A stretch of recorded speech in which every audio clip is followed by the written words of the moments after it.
Hello guys! Ako si Marcos Ezequiel S. Nepomuceno. Tawagin mo, Kiel Nepomuceno. So guys, may topic tayo na yun. Sino ang pumatay kay Rizal? O kaya, aka Rizal.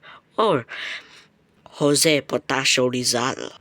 Kiel, di ba ang mga Kastila o Spanish ang pumatay kay Rizal? Oo, tama yan. Pero may part tayo na miss dyan.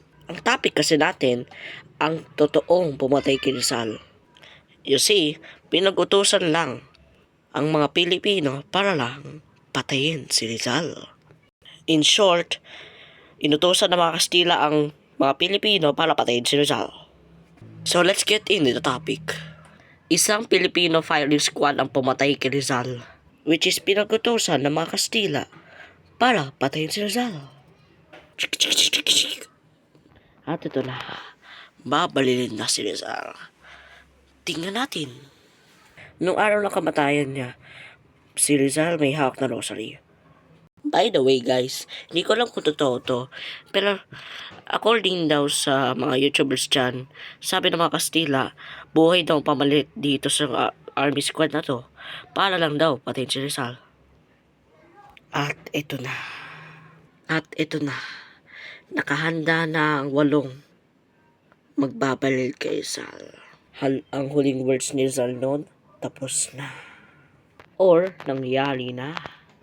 At bang! Binalil na si Rizal.